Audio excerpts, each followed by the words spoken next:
Hey guys, welcome to Glory Hills Homestead. My name is Holly. If you're new here, thank you so much for joining us in today's video. It is a super exciting one today. We are going to be doing the 2025 seed haul. I didn't go too crazy this year with seeds, but we did get some things that are new to me that I'm going to be trying. So I'm super excited to share that with you guys. Be sure to comment down below if you have any questions, and let's get started in today's video. I am a little late to the game, I'm not going to lie, but luckily we are in Oklahoma, and Oklahoma has a very gracious growing season when it comes to how warm it stays. For a long amount of time, so I'm not too worried about it. I think things will be just fine. There's going to be a few things that might not do as great, but for the most part, everything will be just fine. So I also want to give a disclaimer. If you guys are new here and new to knowing me as a gardener, I'm a very type B gardener. I'm not super type A when it comes to the garden, which is funny because when it comes to livestock or a lot of other areas in my life, I am very type A. I like things done a certain way. I'm very particular, but when it comes to the garden, I learned a long time ago that it is best for me just to have fun with it. I've learned that when I overthink the garden, it really stresses me out, and then it just becomes very unenjoyable for me. I think this is our 7th year gardening, and it is our 4th garden season here at our homestead, which is crazy already that we've been gardening this long. But I do love the garden. I love eating good food. I love knowing what goes into my body, and that is a huge driver into why we do what we do here on the homestead. But I do want to encourage you guys, if you are like me and you're more of a type B gardener, don't get so hung up on all the little details. It really doesn't have to be all that meticulous. If that's what you enjoy, great, do that. But if you're like me and you just kind of want to throw some seeds in the ground and eat good food, that is kind of more my style. So my uncle actually is who kind of got me interested in gardening all those years ago. I always remembered just thinking his garden growing up was like the most beautiful thing ever, and he always told me to just have fun with it. And at least for me, that is like the best advice ever when it comes to the garden, because when I get too wrapped up in the details of it, it just kind of sucks the joy out of gardening for me, and I like it to be fun and lighthearted. I understand there is a weight behind gardening, and it is important to grow food, know how to grow food, and how to take care of your family.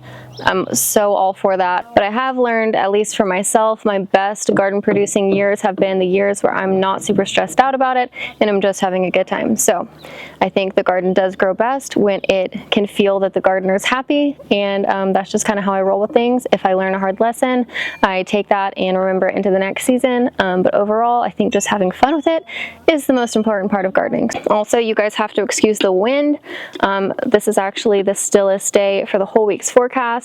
It is a Sunday right now when I'm filming this, and this past Friday we had crazy like 80-mile-an-hour winds. It was a horrific day. Basically the entire state of Oklahoma was caught on fire. So many people across the state lost their home, and it was devastating, and people's farms and ranches burnt down to the ground. Even our Governor Stitt, had his ranch burned down, and so it's just been really sad. You can just feel the heaviness in Oklahoma right now. So if you guys would just be praying for the state of Oklahoma, we would really appreciate it. A lot of people lost everything, and it just is awful. I'm so blessed and so thankful that our homestead is okay. And I do want to emphasize the power in prayer.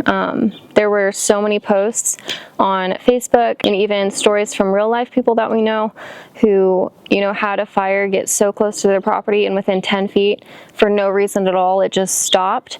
And that is completely a testament to the power of prayer. So I just want to remind you guys, if you are a follower of Jesus like I am, prayer should always be your first line of defense and never your last. Especially when it comes to your livestock, your garden, every living thing on your farm. God literally made us for a garden. He made us to be gardeners. He made us to be stewards. And part of that is the power of prayer and stewardship, even spiritually, when it comes to the things that we're entrusted to take care of. Every single night I pray for our homestead and our garden and our livestock and the seeds that I'm about to start, and I go into the details with it because God is in the details and He cares about all the little things.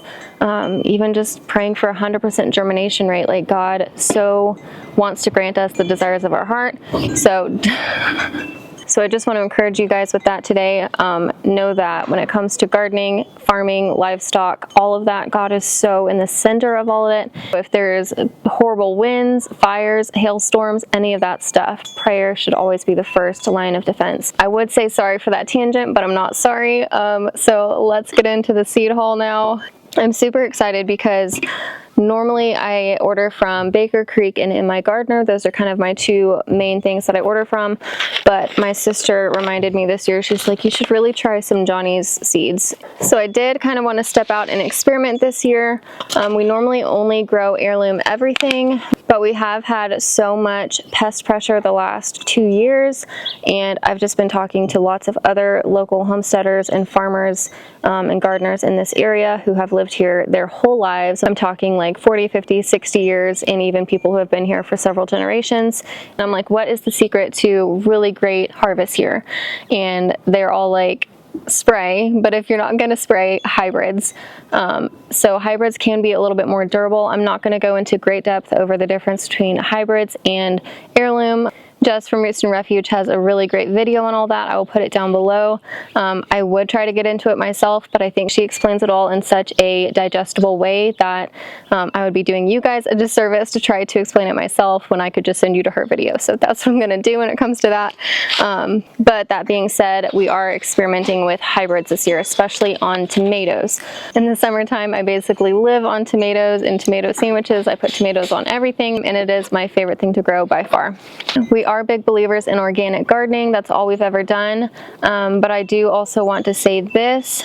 I, up until last year, would fully tell anyone that it is only best to organic garden and to never use any type of spray whatsoever. However, last year we had the most invasive plagues of awful bugs that I've ever seen in all my life. Like, even when friends and family would come over from different areas of the state, they were like, oh my gosh, like you can't even walk without just like millions of grasshoppers jumping every which way, and it destroyed the garden.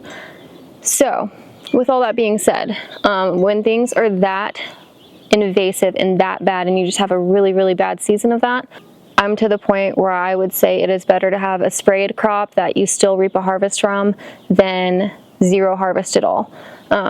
So do with that what you will. I wouldn't have said that a year ago, especially like us when we live in very rural areas. We don't have quick accesses to grocery stores. If you literally are going to lose everything or have to spray a few of your things, I probably would stand on the stance of spray a few things. Y'all might jump down my throat for that.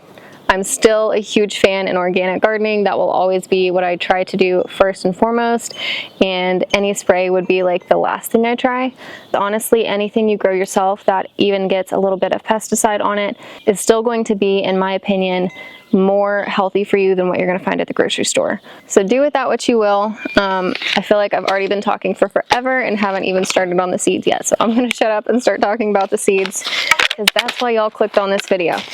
So we're going to start with the seeds from Baker Creek. Again, I did not go crazy, but I did get a handful of things. What I love about Baker Creek is that they always send you a free seed pack, and the more seeds you buy, they will throw in more free seeds.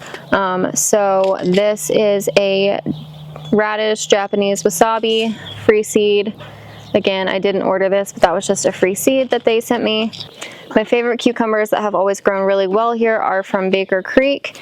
They are the Beet Alpha, I think that's how you say it. I'm gonna butcher some of these names, just forgive me. These grow great here, and then I'm not even gonna try to say this one. Whatever this is, does really good here on our farm. And we like to plant our cucumbers over in a bed over here. We still are short 2 garden beds, and so David is going to have to mill some more lumber, and then we're going to build 2 more beds that are going to go on either side of me back here. So basically our whole backyard is tomatoes and cucumbers, and then we have an in-ground plot over there, and we're going to have an in-ground plot out in our pasture too. What, baby? A goat can come in with a pig pen. By the time we are back to what we should have, there's going to be 2, 4, 6 of them, 6 raised beds in the backyard. Those basically always are just for tomatoes, and one of those beds is for cucumbers. So these are the only 2 heirloom tomatoes I'm going to be growing this year. All the other ones are going to be hybrid. Again, that's just kind of an experiment. I've always only done heirlooms, and I just want to see if it really is worth the hype to do hybrids in these really stressful climates, if it does lend itself to just like a hardier plant. So this is what I got. The German pink tomato. Those look super fun and yummy. I've never grown those. I just thought they looked good and sounded good. And then I also always love to grow champagne bubbles. That's like probably one of my favorite tomatoes to grow, but I didn't get them this year. I would have had to order those from a different seed company, and I didn't want to place one big order just for one specific seed packet. So I went with these instead. This is Berry's Crazy Cherry. They're also a yellow cherry-sized tomato, kind of like champagne bubbles, and these apparently grow in like really big clusters, and so we're gonna give that a try. That looks super fun. And I'm not the biggest fan of growing carrots just because I've only ever had luck with them in Edmond when we lived in the city. Since living out here, I haven't had great luck with it, but I'm gonna keep trying until we get it. It's the kind of thing where like we don't eat that many carrots, so if it doesn't work out, it's not that big of a deal. We basically only put them in like stews. So for these, we got the little finger carrots, again from Baker Creek, and we got the new Carota. I don't know what this says. You boys want to talk about the fun corn variety that I got you to try? Yeah, that's peely popcorn. So we got this pack of corn. It's supposed to look like beautiful glass little beads, and that's just something fun for the kids to try. So little beads. It's gonna look pretty. So that is all I got from Baker Creek. Again, I didn't go too crazy. Now moving into Johnny's Seeds. I haven't ordered from Johnny's before. It seems like they do more mass seed options for like bigger farms, but they also sell things just by the individual packet. I've heard really great reviews on Johnny's Seeds. The only thing that I'm not loving so far about their packs is that they don't have pictures on their seeds. So that's kind of a bummer. That means while I'm editing this video, I'm gonna have to go and find pictures of all these things and put them up on the screen. Not the end of the world, but I do prefer when they have pictures. Also, I want to say, I think everything I bought tomato-wise was indeterminate. I don't prefer to grow determinates just because I'm not trying to grow for a market or anything like that. I just want a nice steady harvest all through the season. I've never had good luck with determinates, and so indeterminates is what I like to grow when it comes to tomatoes. But anyway, these are the two corns I got. I will put pictures of them up on the screen. I really don't know anything about them. I've never grown these varieties before, but again, they just looked nice, and so I added them to my cart, and we're gonna give them a try. I'm gonna continue on with the tomatoes that I got. These are Red Pearl tomatoes. I'll put pictures on the screen. Sun Gold F1. And again, I think all of the ones I got from Johnny's are hybrids. Sakura F1, I don't know how to say that either. Brandywine tomatoes is one that I've had so many friends grow through the years. I've heard great things. I see these all the time online, so I'm excited to finally try some Brandywine. Dr. Witchy's yellow tomatoes, and then blush tomatoes, which I have grown before, but not from Johnny's. So that is all of the tomatoes that I got. Something that I do like about these that I'm just now seeing is that they test each lot and put the germination rates, if it'll focus. They put all of the germination rates on each pack. Most of these were tested in January, and they have anywhere from 87 to 99% germination rate. So that's kind of cool. So like this lower one that has 87%, the Dr. Witchy's, that just basically means I'm going to be planting a few more of those seeds to make up for that deficit, whereas the things that are like 99% germination, those I probably won't plant quite as many seeds. So I do really like that they do that, and that it's individual to each lot of seeds that these come from. I did get one pack of peppers to grow, and it is just called the Lunchbox Yellow peppers, and they're just supposed to be like a sweet snacking pepper. Honestly, we just don't eat that many peppers. Okay, my memory card ran out, so I just had to go handle that. I am back. We don't eat that many peppers, and so we just don't grow that many peppers. That's really all there is to it. My sister, however, is a master at growing peppers, and I'm a master at growing tomatoes. So if I ever need peppers, I know where to go, and if she ever needs tomatoes, she knows where to find me. The last two things from the Johnny's order are more cucumbers. I got Tasty Jade and Katrina. I don't remember if I've grown these varieties before or not. but I know I've never grown them from Johnny's. This lot was on September of 24 and it had a 99% germination rate.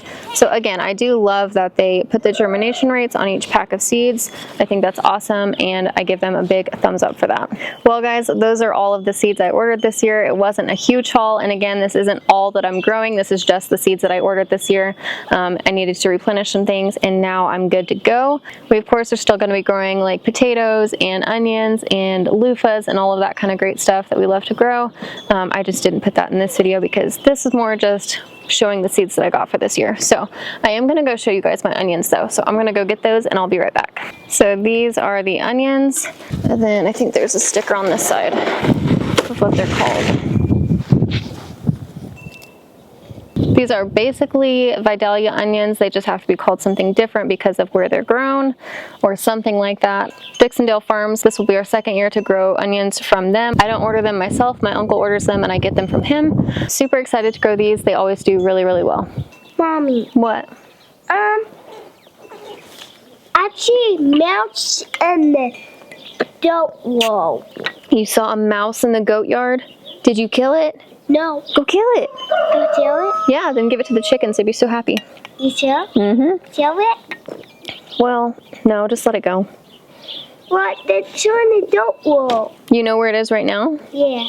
If you can kill it with a rock or a stick, you can. Yeah. It's a baby mouse? No, I see mouse. There's a lot of them? Like you. Okay, gross. Well, hopefully the cat will get them, okay? Thank y'all for hanging out with me in today's video. I personally love watching seed haul videos, and so I hope this was an enjoyable one for you guys as well.